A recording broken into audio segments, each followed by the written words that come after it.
I lost one of my brothers got killed in Camden. My other brother in jail. Being content is not an option for me. Some wholesalers are horrible. I always wanted to be a dad. Has there been any L's along the way? Ain't no right time in this shit. Ain't no right time in this real estate. You had every opportunity to go left. Every single opportunity. Every part. Yeah. What made you go right? I always tell people sell their grandma's house just because two cousins can't get along. You think I worked this hard not to think that? I never want to make money off a bad deal. There's no right or wrong way with real estate, which is great. That's the great thing about real estate. What's going on, everybody? Welcome to the Ardhi Real Estate Podcast. I am your host, Ryan Fagan, broker owner of Ardhi Real Estate. And today we have something a little bit different because we're having a great interview with somebody who does a lot of investments in Camden, New Jersey, and he's going to have a whole bunch of tips and experiences, and his story will probably be relatable and helpful and inspiring to many of you. So I am super excited to have him here. But first, my co-host today, Danny Curtis, also known as Danny Dills on Instagram. Listen, we have a great show. Camden, stand up. You got two guys in here from Camden, one being myself and our very esteemed guest who is going to drop a lot of gems, and you better pay attention. there you go. So without further ado, introduce yourself. Yes. Well, me, I'm Alex Vasquez. I am from Camden. Shout out to you for being from Camden. Investor, landlord, hustler, retired, own over 40 properties in the city of Camden, and keep buying. You know what I mean? Just continue to build my city up, continue to be great. And I love it. I love everything I do. Okay. Let me ask you, why Camden? That's great. Great question, right? So it's a lot of people ask me that, right? Why Camden? Why not, right? That's what I think, right? I'm from the city. I'm from the city. I grew up in that neighborhood. It's like kind of like I tell somebody, if you know something, right? If you from any neighborhood, you know something, you learn something, and you leave, and you can't teach it back, what are you doing? You know what I mean? I want to be an asset to my community. I want to give back to my community. If it's just me showing how to buy property, if it's just me being positive, because there's so many people in that city that sell drugs, right? That can show that, right? Anybody can go on the corner and be like, yo, I can show you how to sell that pack. Mm-hmm. Then now you're going to risk your life and your freedom. Right. But I can't show you how to be successful. I can't show you how to be great. And you from my own community, because that's what I hear when I was doing what I was doing. People was telling me, hey, look, your downfall is because you telling everybody what you do. And you know, in the hood, that's kind of like one of them things, oh, you can't do that. Oh, you can't talk to everybody. Why? Why not teach my people that I grew up with, my neighbors, people from the city that can relate to me, how to be successful? Why do you think people say that? Because I do hear that a lot. And do you think there is some truth to it? But what is like your argument maybe against like sharing what you do? Has it ever blown up in your face? Nah, man, because I don't believe it. Because, you know, there's so much hate and everywhere, right? But the love I get, oh, man, takes away the hate by far. You know what I mean? Even me standing in this room with y'all, the love that you show when you out there trying to help people and teach people and inspire people, the love is great. And if anybody hate, I could care less, to be honest, because I'm not doing it for them anyway. Right? I'm doing it for the people that be like, wow, that kid from around the way, grew up in the same hood, is out here trying to be great. So tell the people a little bit of what you do. You know, we were talking a little bit earlier. So you're buying properties and renting them out mostly, and you're up to 40 units. Yes. Okay. So, so what I love to do is buy. So when I started, right, it was like what you said, buy in your backyard, right? I'm from the neighborhood, right? If nobody's going to do it, somebody's going to eventually do it. Why not be us, right? Mm-hmm. You know what I mean? I walk these streets. I got friends that got killed in these streets. They gave up their freedom because they believed in something that wasn't true, like because the streets lied to us, right? If I can show people, like, all right, I grew up on this block, or like what we just finished talking about, I own like 7-8 properties around the corner where I actually lived, right? I own 2 where I actually on the street where I grew up on. That's powerful, right? Because I still see individuals that I grew up with, right? And they looking at me like, damn, I remember, like, you know what I mean? I got 3 older brothers, and it was 4 of us, you know what I mean? So it wasn't as easy, right? It's being in the streets, and now they see me like, wow, and I'm the youngest.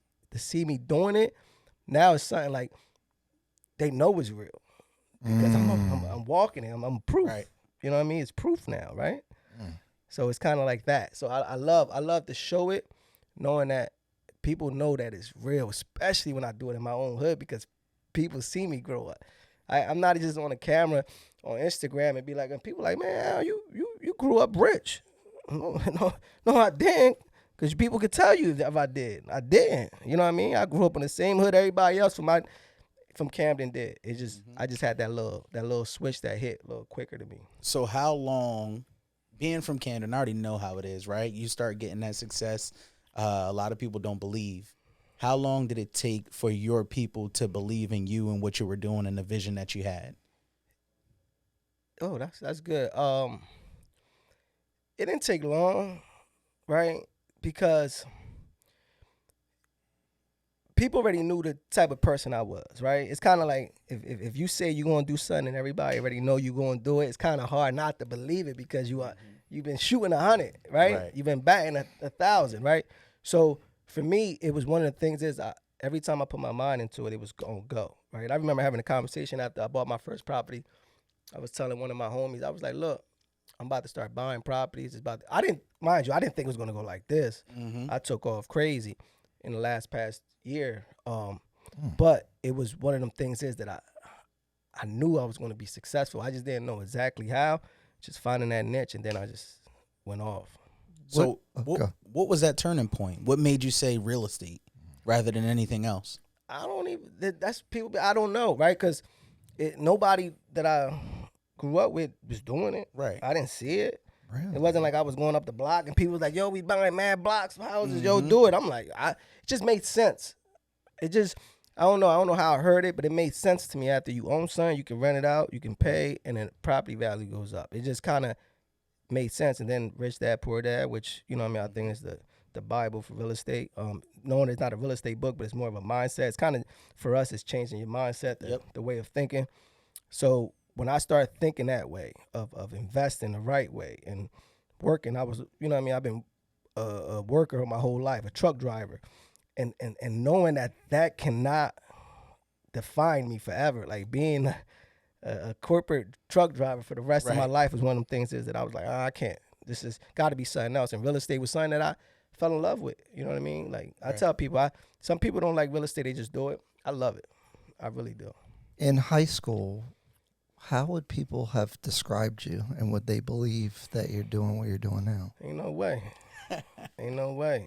I went to Camden High, at that time, it's one of the worst, you know what I mean, high schools to go to, public school. The city was bad, the high school public education was bad. And mind you, I didn't make it easier. Barely went to school, barely went to class, cut class everywhere, any time I could. But I was always a nice individual, right? Like I never do people wrong. I believe in that, right? And even to this day, if I see somebody I grew up with, went to high school with, it's always love, just because I know I ain't never disrespect nobody in a bad way or purposely or that. So when people do see me from school, I don't want to say people were like, oh, I knew you was going to be successful, but I don't think they surprised either. Okay. So when was the first time that you took action to get into real estate investing? All right, so I remember I applied for a loan, right? So I had my primary home.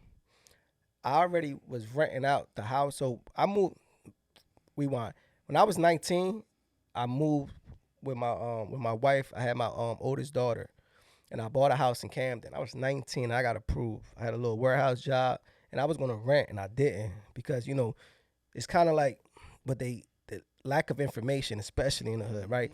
That, you got to rent. I thought that's what I had to do. And I just applied for a mortgage, and I got approved. Wait, like why though?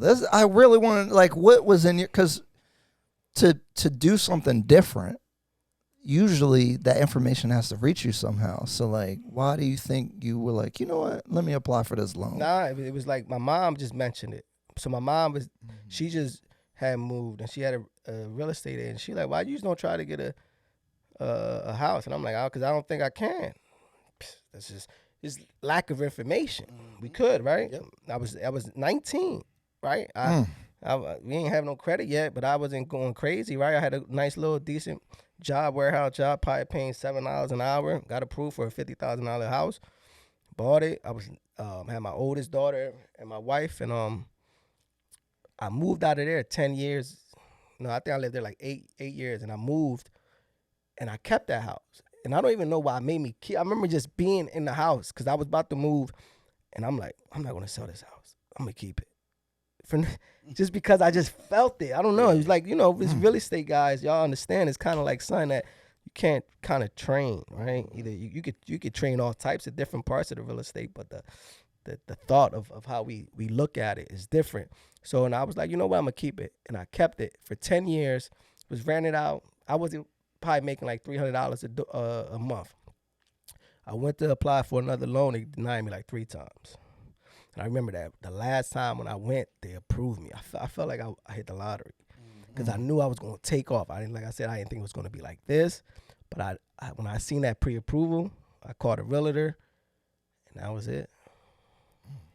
Dang. And I was still working full time. I was working 60 hours a week, and my wife was in school, and I was the only one making money because I was the only one working, and I took a leap, and that was the best thing. Man.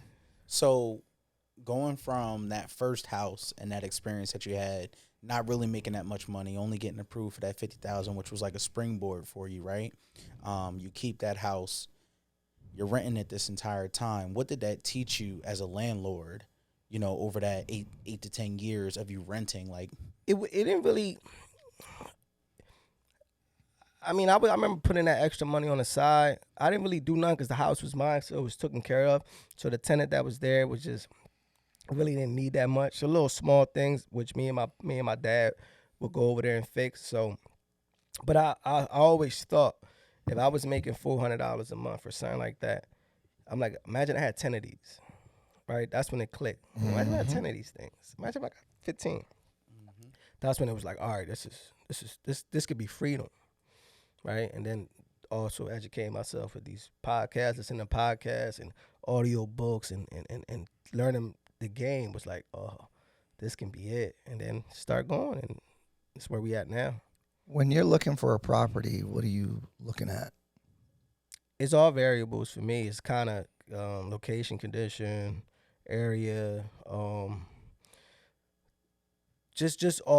buy anything if it makes sense, right? Because that's why when sellers be like, oh, what is your it value? It's in Camden, I want it, but it all varies on price, condition. You know what I mean? Because it can be the best location in the worst house. You know what I mean? I won't want that as much, or the best house in the worst location. They all have 2 different numbers. It got to make sense to my numbers. Gotcha. If somebody was getting started, what would you tell them about like purchasing their first investment property? Educate yourself. Be around individuals like ourselves, and you know what I mean, knowing the game, because it's a lot of things now with people saying, even y'all know, being in real estate for, I don't know as long as y'all been, but even I've been there 5 years now. It's changed a lot. It's like trending. Everybody want to be a agent, an investor, a wholesaler. Like, it is different, right. which is crazy.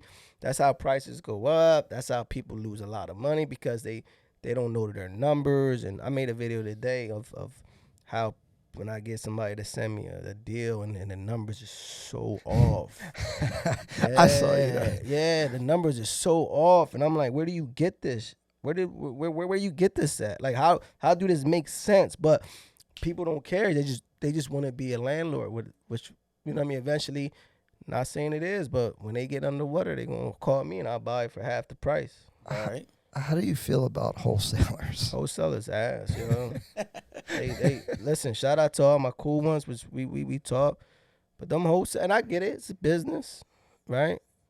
Wholesalers is horrible. Some wholesalers are horrible. And you could probably make that. Some wholesalers are horrible because they don't know the information. You know what I mean? Which some of them are great, right? Some of them, I got guys that'll call me. They'll be like, yo, Al, you go over there first. You tell me what number you'll pay for it. I'll try to make it work for you. That's great because they understand that this is my market, right? But there's some wholesalers that they don't even know numbers. They'll find a price on Google or whatever. Oh, it's sold for $195. The ARV, you're like, how? That's the one house that broke barriers, and now you want to say that's the ARV, which you don't know if you're going to get that house appraised at that number. Or we got wholesalers that if you find a deal, you did all the work, and you tell you, man, these motherfuckers is crazy. Let's say you find a deal and it's like you got it for like $60,000, and you put it on Facebook, and you go on Facebook just looking, you grab it and send it to me and be like, yo, I'll sell it to you for $70. They want to, and they didn't do no work.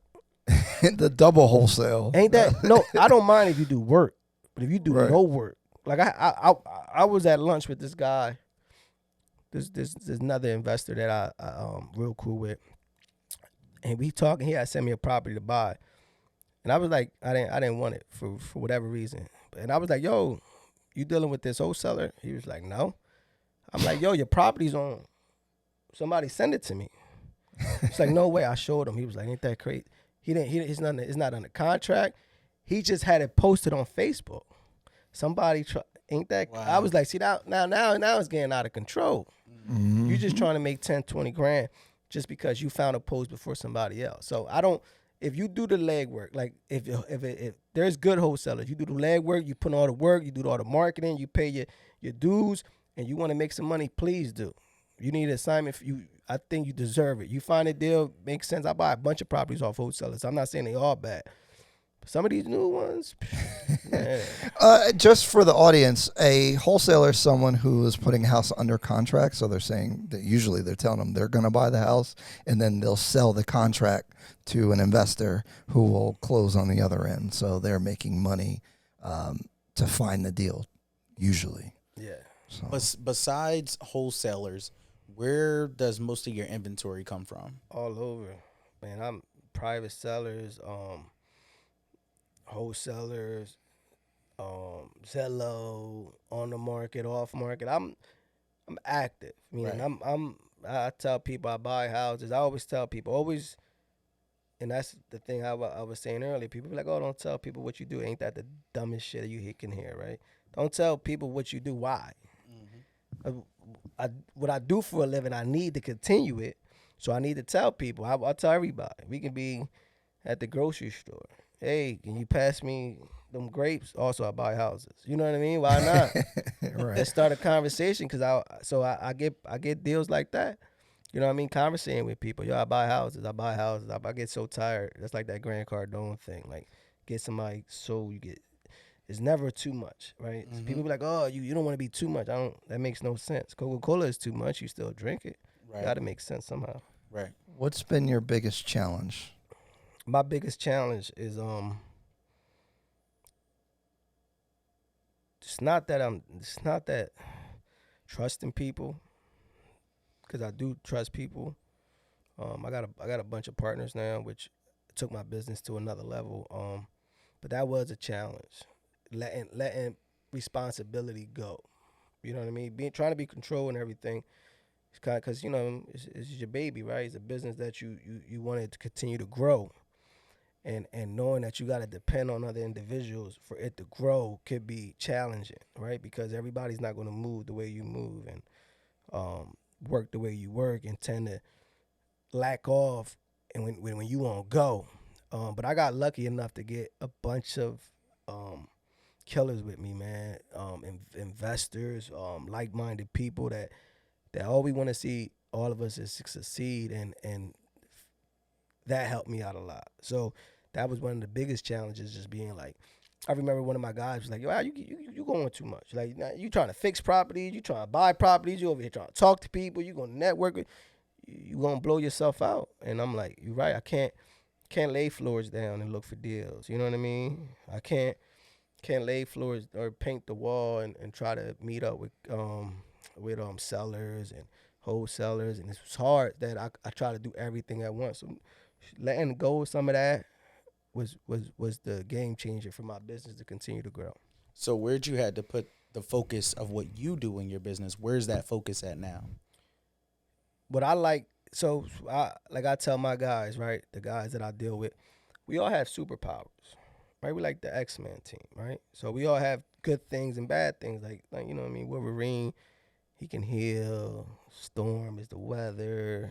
Hulk is the strength, right? So we all have good things. I'm real good in social media, right? I'm real good in grabbing the phone. I'm real good in talking my shit. I'm real good in getting with the people, talking to people, networking, to find me deals. But I'm horrible in like numbers, and I'm great in numbers, but like structure and laptop and sending emails, and I got guys that's great with that, right? So we find strength of what we do. Me, I love the real estate. I love going to floor and decor. I got my guys that hate it, right? I love the before and the after picture of the property. Like I said, I love talking to people. I got one guy that he don't talk to nobody. He just be like next to me the whole time. Like, yo, go mingle, though. Nah, I don't really like these, but it's necessary, right? So I like that part of real estate. I like meeting good people. I like finding deals. I like picking things out, like HGTV shit. Like I be in there fucking like, oh my god, this floor with this backsplash and everything. He be like, what the fuck? That's my thing. I tell my man, look what I got. He be like, I don't care about that shit. right. Yeah, that's me too. I love doing all the design. But then I got guys I got emails like this me and my one guy bought all these properties together. I'm telling you, it's like our attorney, the lender, the seller, all in like this email. It must have been like 1,000. I didn't answer not one. Like I just look. I don't even look. The only time I look is when my man text me on the side like, yo, Al, check that one. We need a signature. Right? So I'm good with that. So that's what I'm saying. We all balance each other out, which is great. Find a team that can you work with like that, because everybody can't be strong at the same thing. Right. It's like an X-Men team. We all need to be great at. If I meet somebody that I don't really know what they talking about, I can grab my yo, go talk to him. This is what you good at. Hey, yo, Al, I need you to go talk to somebody. All right, let me get me in there. So one of the challenges when you're, say you're like you have one or two properties, especially if you're not selling them, is financing the next deal. So how did you like get the ball rolling? Because like you're saying, now it's really taken off. For a lot of people that like, okay, you have 1-2 houses, you're making $300-$400 a door. That's not that sexy to people. Mm-hmm. How did you finance around that time when you were investing? And so in the beginning, it was my W-2 job, right? So working in my W-2, also I worked my W-2. I just retired 2 years ago, a year and a half ago. So congratulations. Yeah, that was a big deal for me, which is still a big deal. But so I use that W-2, right? So it's easier to get a little loans when you have your job. I tell people before you leave your job, please apply, right? Because banks is easier to lend when they see that you make income. When you don't make income, you're not getting no lending. So please get as much lending as you can before you realize you want to leave that job. And another thing was my goal. I mean, what I usually do, I buy cash. I do the burr. Before the burr was even a burr, I didn't even understand. Buy cash, fix it up, and I pull that money out. Hopefully get a little more, or just the same amount, and buy more. You know what I mean? So I got lately the property value went so good that my refinance was refinanced by 2. Refinance by 3. Right, you know what I mean? Which it was working. But yeah, now I got like 8 or 9 deals working at one time, and now I'm broke. You know what I mean? I know what you're talking about with it. Yeah, but on paper you probably got a good number on there. Yeah. But what kind of loan were you getting, right? Because if you're fixing them up and then refinancing out, putting the renter in there, like it's hard to get a traditional mortgage. In the beginning, I was getting conventionals, right? That's for my W-2 after that, because you max out at 10. You can under your personal name if you do that route. But now With the 20% down? with 20%. Okay. Down, I was putting 20% down, and I was just saving As up. an investment loan, then. As So an you're investment telling loan. them. Yep. Okay. So I was saving up every time and it was a slow way. I was buying 1 or 2 every year, putting in my 20%. I mean, it worked. People, listen. There's no right or wrong way with real estate, which is great. That's the great thing about real estate is the way you can attack it in different avenues. The way you got in and I again can be totally different. But if it works, it works. So that would work for me, right? So I was putting in the 20 little by little.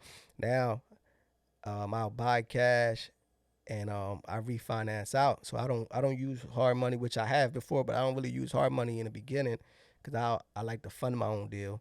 And then I do a no doc loan. I have my own broker. She'll give me a no doc loan, a lender, give me a 30-year term and pull my money out and redo it again. Go find more properties. So just to break it down, like, so you're buying a house cash now. So Yes. you had the money to be able to do that because you got into a certain scale, which is when it gets crazy, right? Because now you can do more things. Exactly.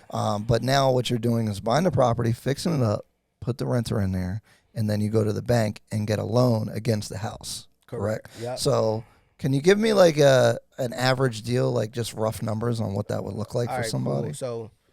So let's say I buy a house for 50 grand, right? 50 grand, buy a house. I'm all in at like 75. Let's say 80. So let's say my rehab is 30 grand. Bought a house for 50 grand cash, rehab for 80 grand. And what I usually do is I get like a credit card, charge the shit out of it, it's zero interest, right? Charge all my materials, pay my guy just in labor, right? So I'm all in at 80 grand. You wait for 6 months, right? Because that's the time they want for you to refinance.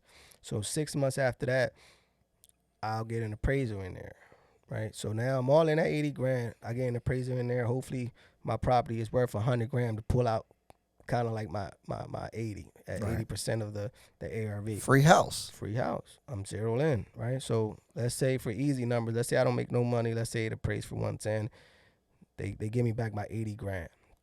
Give me back my 80 grand. Now I get a mortgage on it. I don't pay the mortgage. Tenants pay the mortgage. I get the in between, right? What the mortgage is and what the rent is.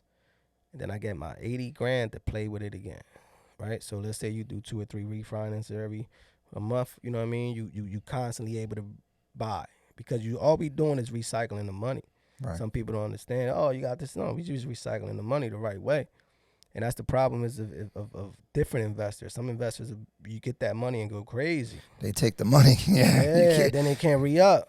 You know what I mean? Now they can't. They over here buying nice cars, renting stuff out, whatever, and now they can't buy that next property. Me, I like property. So I'm crazy. I'm kind of cuckoo when I buy stuff before I even got it. Like I'm like, yeah, make it big. Yeah, I'm buying it. I be like, how the fuck I'm gonna pay for this? right. But they'll come, right? Because that's the goal, right? Find a deal, money will come. Mm-hmm. So I get lending from everybody, banks, private money.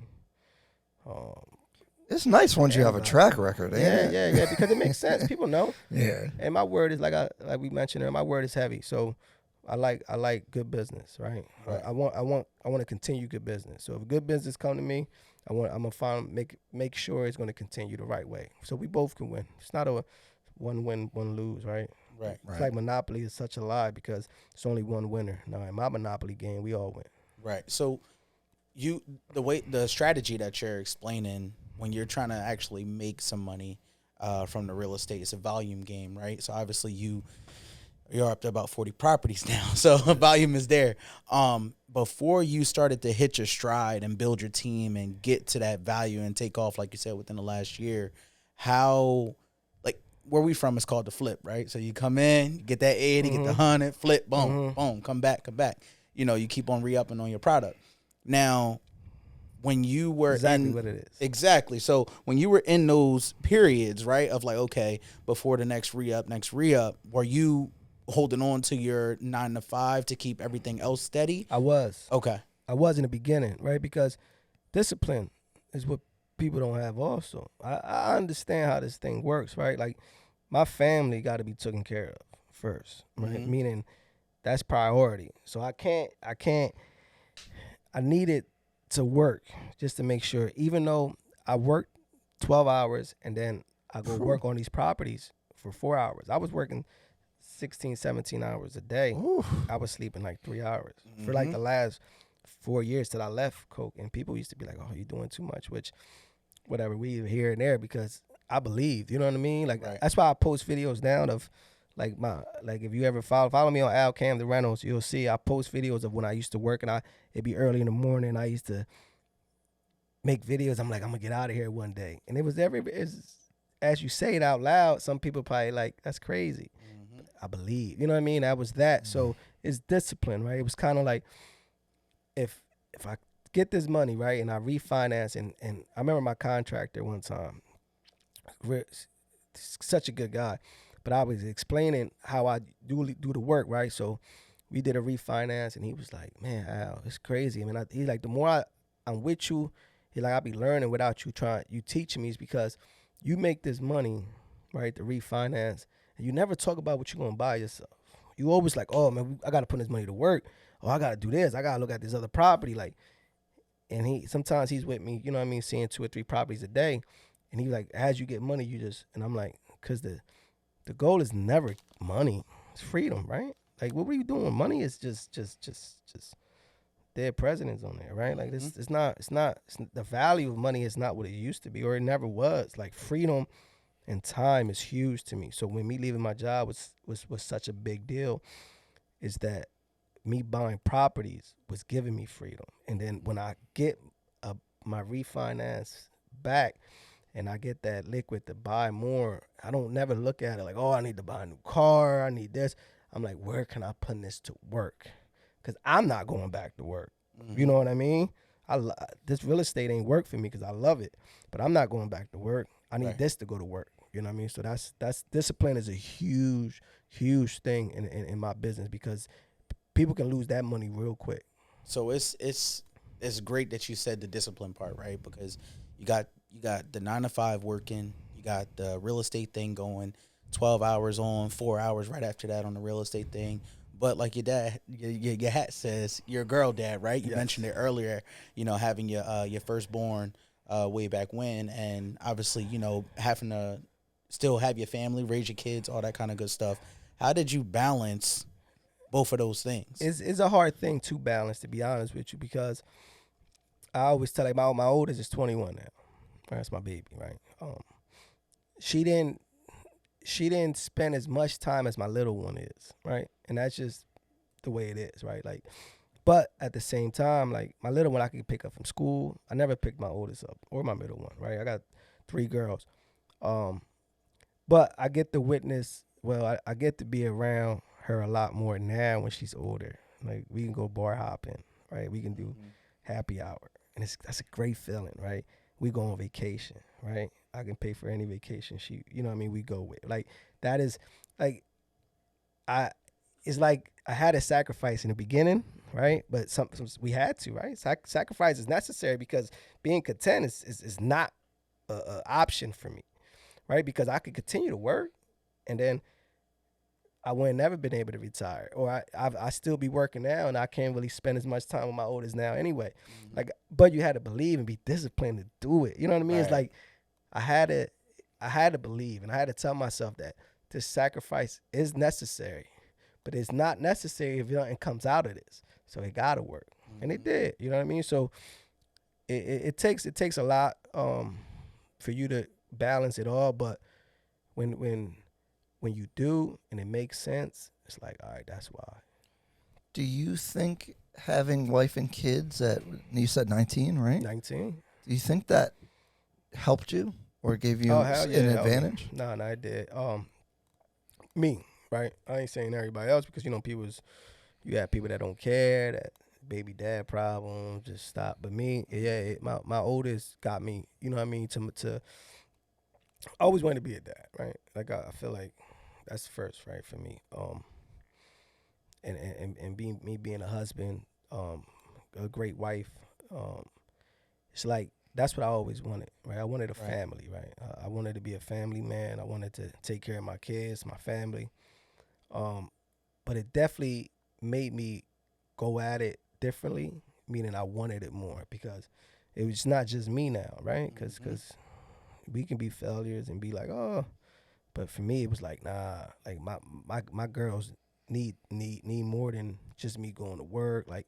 And I believe in that generational wealth, you know what I mean? And there's always a person in your family that gotta change it, because growing up where we grew up with, just from in these urban cities, man, it can't continue, right? Somebody gotta stop this shit, and I guess I took full responsibility when it came to my part. Right. So, talking about the city again, you come from Pollock, which historically, I mean, Sheridan, Decatur. I can keep going down the list of different streets and things like that. You had every opportunity to go left. Every single opportunity. Every part. Yeah. What made you go right? It's crazy because, we all did some dumb shit, right? Like, I got 3 older brothers, right? I'm the youngest out of 4. And all my brothers I lost one of my brothers got killed in Camden. My other brother's in jail. My other brother lived with my people. It's like the percentage was low for me. You know what I'm saying? Like you think I'm gonna be successful, you should see, like, people be like, ain't no way. Right? Ain't no way you made it. If everybody in front of you was I'm the only one that graduated high school out of my mom, dad, my 3 older brothers. Like, there's no success story in my side of the family, right? There's just always all right, man, I come home, oh, your brother went to jail. Or, you know what I mean? I got, like, write letters and shit. Go see him and visit him and type. You know what I mean? Go to the corner, one of your homies just got shot. So the pressure was there of doing wrong because it was all around me. It just, I don't know, it's just one of them things is that it clicked, right? It got to click in your head to be like, this can't be it. This can't be life, right? This can't be it. It's just didn't make sense. Like, if we all grew up in the same block and we all selling drugs, right? And one of us is like, man, I don't know why I'm selling this shit, right? Because it don't make sense, but because we all doing it, it's just kind of like we just fall victim of being around the people that we all around. But it's kind of like, this don't make sense. Like, he sold drugs the other day, he went to jail. Like, adding it up. Like, this boy got killed. Like, it's kind of like we know what's going to happen and we continue to do it and had to stop. Right. And I'm happy that, you know what I mean, I went to a bunch of jail visits and that I was able to stop what I was doing in a good time to get, you know what I mean, in the right track. Exactly. Exactly. I mean, that's big. That's huge. And it's funny because I'm connecting it back to my statement earlier about the flip and the re-up, right? And I always thought about it. My story is very similar to you. Straight like that. Yeah. And so when I think about it, I'm like, how come a lot of our people aren't smart enough to use all the knowledge, street knowledge that we have to literally apply it to this game? Because that wasn't a game we was playing. It's a thing of, it wasn't just that either though. It's like fear. Like, people like to be feared. People like to be tough. Like, in our business, we can't be all this, right? Like, so if somebody can be real intelligent in that game, right?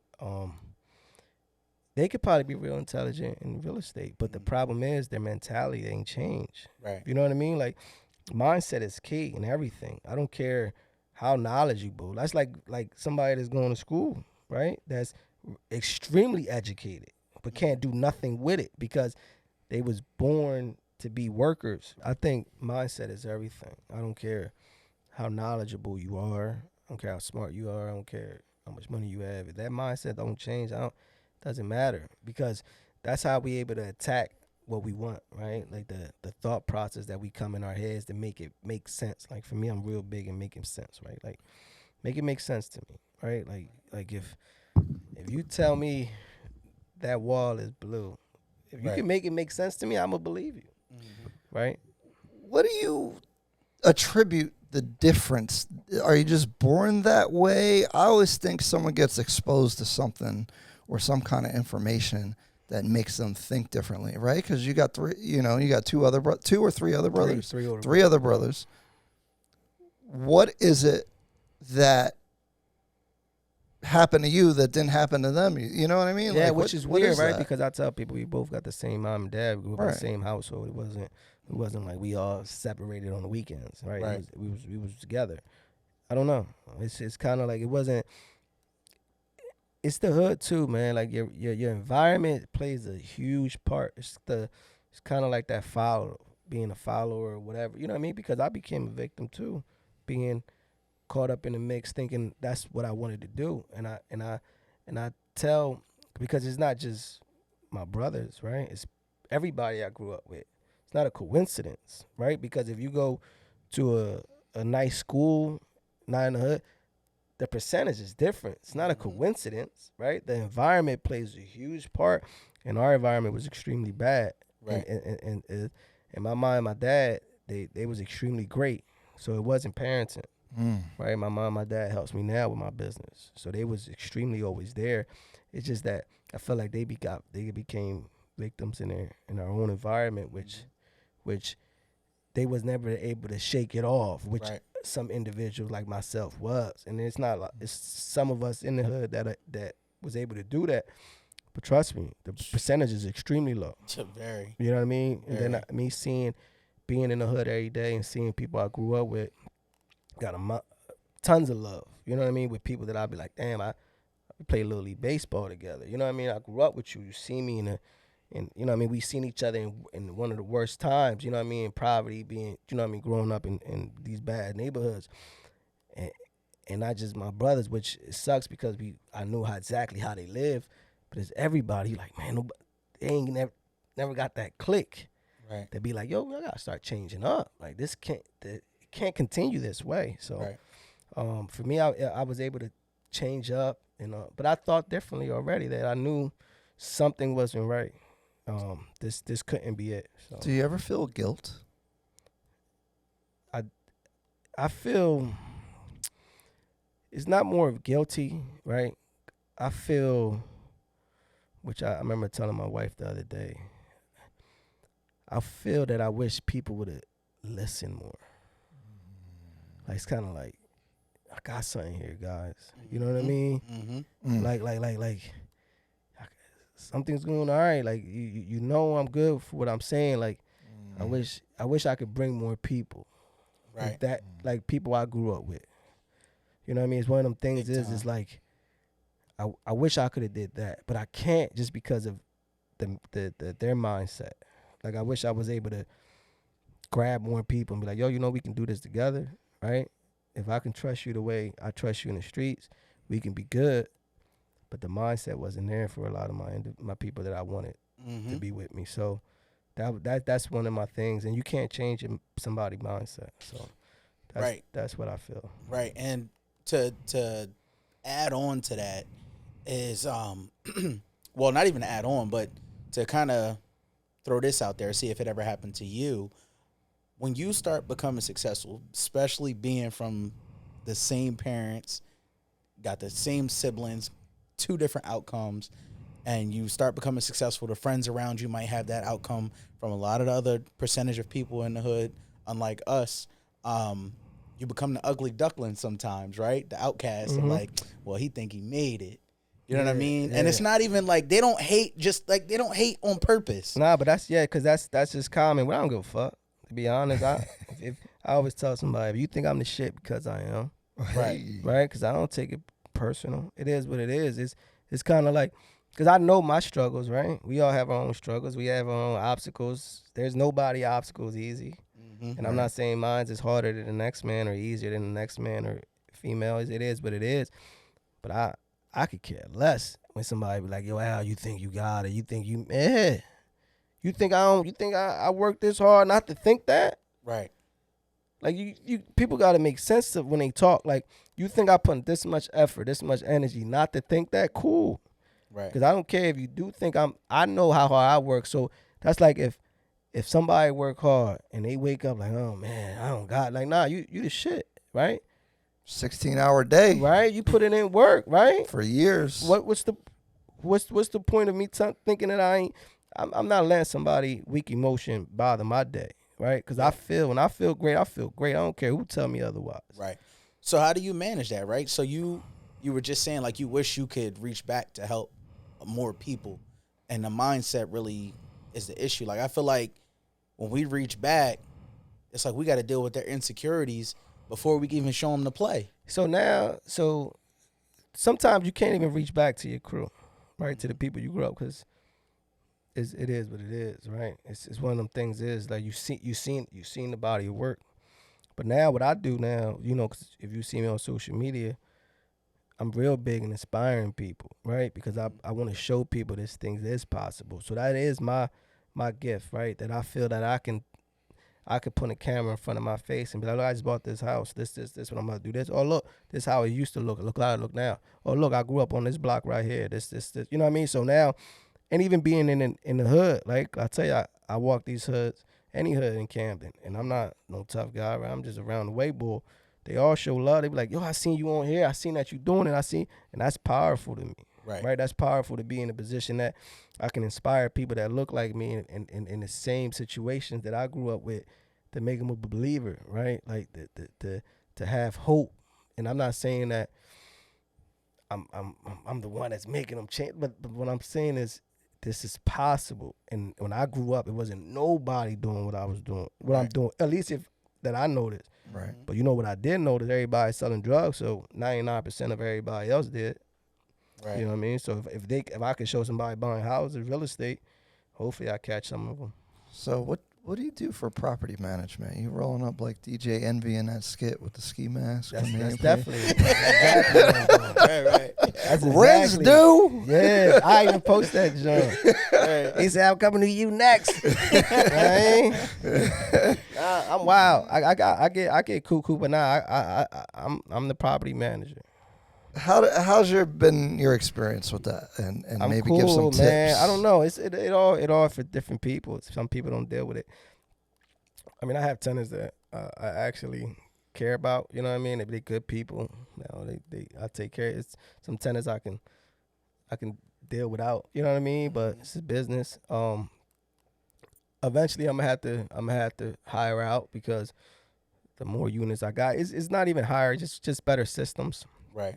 That I'm trying to build. It's just you doing it, or you got the team doing it? Yeah, I got my wife. My wife, she takes some phone calls. She deals with some of that stuff too. You be giving people breaks, like I give people breaks. Yes, good people. Man, okay. So, I mean, you probably have a better read of the situation, but every time I've given somebody a break, that opened the door for them to just break. Yeah. Which I started the business too because this is my hood, right? So I want to help out. You know what I mean, the right way. Like I said, money ain't everything for me. Being a good person is key, but it all come with a understanding. Like, look, if you pay good for 5-6 months and something happen, you hit me, hey Al, this situation I got going on, cool. I won't even charge you no fee if it makes sense. But if you every month late, yeah, you gonna give me that. You know what I'm saying? Mm-hmm. And lately I want to get more accurate with it. Like if I tell you got to pay the 3rd and it's the 4th, I'm sending you a letter. Like, and I don't care if you meaning moving forward, like the new people, because I don't want to have the situations, but I want to be more structured, which I know I need help in that. You know what I mean? But now my people now, I'll tell you, hey Al, I got you, or Al, this happened, cool. You know what I mean? For people that pays on. But if you every month, you're going to have to give me that late fee. Are you using software? Nah, I'm pulling up. No, I'm saying to keep track of the rent on that. Nah.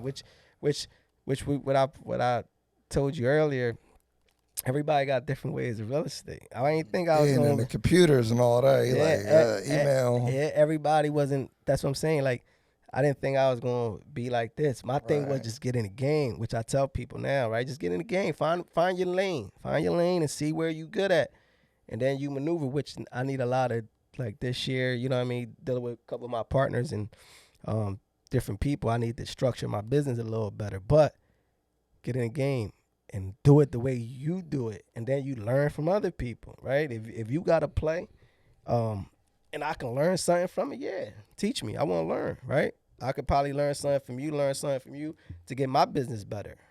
But getting in the game is key. You know what I mean? Like I was doing shit that I wouldn't do now, but I was staying active. I was getting busy. So if I'm getting busy, I'm learning. Like, people just wait for that right time. Ain't no right time in this shit. Ain't no right time in this real estate. Right time is right now. You know what I mean? The best time is now. I don't care if it wasn't yesterday, it's not tomorrow, it's now. Because now we can be active. We can stay, you know what I mean, working on something. And, you know, experience is the best teacher. So for someone that's relatively new, that has no idea, I don't want to say no idea, but they have some idea. They educated themselves in a sense, and they're sitting in that analysis paralysis stage, and they just haven't taken that action. What would be the first step you would say for somebody that's in that analysis paralysis stage?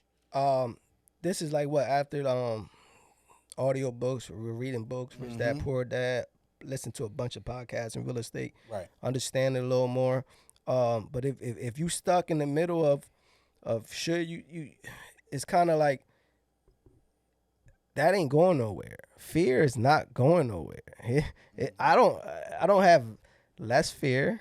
Like, I still had the same amount of shit I got, right? Because just how I bought the first unit or the first property, when I bought, I'm still like, oh, do I got this? This is, but it's going to happen. You just got to take action, right? Like, they don't get, a little more education, right? A little more money. You could probably feel a little more comfortable, but taking action is key, man. I'm real big in taking action, and taking L's is cool too, man, because at least you in the game, right? Like, it's kind of like that basketball saying, and you're going to miss 100% shots if you don't take. You know what I mean? That's a fact. Yep. You're going to miss 100% of the shots you don't take. So you 40 houses in. Has there been any L's along the way that, like, stuck out bigger than most? I mean, that one eviction, just one out of the, because any L that I took, I learned, and that's kind of cliche. Oh, that's not an L, it's a learn, but it got me better. You know what I'm saying? It got me better to my next move, right? And sometimes I needed that to build on something else, right? So let's say we learn, and this is, I like putting a lot of perspective, like in sports, right? Like, if you playing football and they keep covering double on one side, like, eventually you be like, well, he's been open all game. It makes you adjust. I'm real good in adjusting my business. Something ain't working, I gotta adjust, right? So that's how if something ain't working and it taught me a lesson, or I took a L, I just know I had to pivot a little better and probably help my business get, you know what I mean, to a better position. Yeah, because there's people out here paying $10,000-$20,000 for classes. Hey, that's I'm like, you could just buy something. Yeah. And if you mess it up, that's it. That's your class right there. It's better. It don't make no sense. But ain't that the class? Yeah. That's a class willing to take. The right? better class. That's what I tell people. When we lose bread on whatever, and we don't like losing money, right? But if we do, it's a class, right? Somebody, like you said, they'll go to school, or they even take classes for people, and they gotta pay. I'd rather take, you know what I mean, my L and pay this class while I'm getting experience. So if I lose out because I did this, at least I pay for that class instead of going to, you know what I mean, Burlington Community College and paying X about money on a class that's never going to make no sense to me anyway. Right. Taking action is key, man. That's what me and my homies, we talk about. We always active. Find somewhere to be active. So in the state of being active, you've been investing for now, I mean, since you were 19, since that first house, right? Yeah, but hard, like the last 4 or 5 years. So what's next for you? I'm building, man. I'm just trying to get better. I'm trying to buy more properties, and it's not about numbers, right? Because people are like, oh, what number you want? I don't know. It's because I can't say I want 100 and then you sell me 101 and it's a great deal. I'm gonna buy it, right? It's just structure. I want to build better systems. I want to keep good people around me, good energy, things like that, right? I want to continue to buy. I love freedom, right? I'm never going to just not work, right? I'm always going to work. I retire from my job, but I'm always going to work because I love what I do. I just got to find better ways to do more of what I like and less of what I don't. But I'm going to continue to buy. The thing that I'm really getting from you that is super awesome is people talk about like a why why they're doing the stuff. And I feel like your why and your goals and like what you're doing is very aligned with each other, right? So even like when you're managing property, because you're from the city, you can kind of relate and you kind of give back a little bit. You do the houses really nice. If you guys go on his Instagram, and we're going to put it on the screen and all that stuff. I mean, you're not doing like a hack job. Like them houses are looking good. You know what I mean? And I, from outside looking in, I feel like it's coming from kind of your why. You kind of want to make the city look better. You have pride and stuff like that. So I just wanted to say, I think that's super cool. And that's dope. And that's huge to me because, like I said, money's great, man. Because if you take care of our responsibilities, our families, but I want to make a difference. If that's kind of clear, I really do. Like I believe in that, right? I feel like I'm an asset to my community, right? Like I want to show people, I want to help people. I feel like being a good person, it pays for everything. I never want to make money off a bad deal or do somebody dirty. That's not my style. My style is making money with good people, and especially I'm doing it in my city. You know what I mean? Where I grew up at, where I went to high school, went all public schools, and see individuals that just don't understand what's going on, being out there and not understanding that there's a world outside that you know what I mean, that have so much to give that we don't even know. Because when I grew up out in Camden and Pole, I didn't see it, right? I'm like, oh, this is it, right? When I was able to experience outside of Camden, it was like when you open your eyes, like, oh, I got an opportunity here, which I'm real big. Yeah, and I get back to my community. I love my city. You know what I mean? The city made me tough, made me who I am, and at the same time, I want to be able to make money doing something for this. You know what I mean? The city I grew up at. That's awesome, man. And you know what? Like, it's funny to talk about this topic, but gentrification is moving in quick. In the city of Camden, all over. I mean, when I see a Starbucks pop up, that's when we'll really know what's going on. It'll be a little bit more on a consulting side. Right. Yeah. It's but starting even from like downtown with the Sixers, Yep. going out to North Camden, on 2nd Street back there, that's getting developed. Yep. You know, Kramer Hill, I think they finally gave the green light for the golf course to go in. Yep. So, like, as we're coming down, they're, like, surrounding us and starting to, really pinpoint all the way down into Centerville with the new low-income housing that's going up. Right now is low-income, you know what I mean? Yeah. They doing one in North Camden, too, on 10th Street. Right. How do you, as an investor that heavily invests in Camden, what piece are you taking from that to make sure that our people are being able to stay where we're from? Well, just look at my videos, right? Just look what I present. I tell people buy in Camden. People like, yo, why you tell people to buy in Camden? Why not? I can't buy them all, but I be lying to you if I don't think it's a good idea. Listen, my videos is always buying. Yo, I remember one of my homies told me that. Yeah, you gonna buy them, you can't buy them. I can't buy them all. If it's competition, it's not competition. Yeah, like there's enough for everybody. But I want to tell my people to buy, right? Especially if you're from there. Especially if you grew up there. It's coming, right? And don't sell your grandma's house, right? Mm-hmm. I always tell people sell their grandma's house just because two cousins can't get along. Right. And you're gonna get somebody that don't look like us. Go buy it. I'm gonna buy it, or you know what I mean. Or I want to buy it. I want to be every house in Camden. If I don't buy it, I want somebody from the community to buy it, right? Because you see it. It's starting to change. I tell people don't be late to the party because it's coming, right? There's different neighborhoods that's gonna change a little quicker than others, but it's coming, and some people just don't understand. But what I can do is continue to tell people, hey, just buy properties in Camden.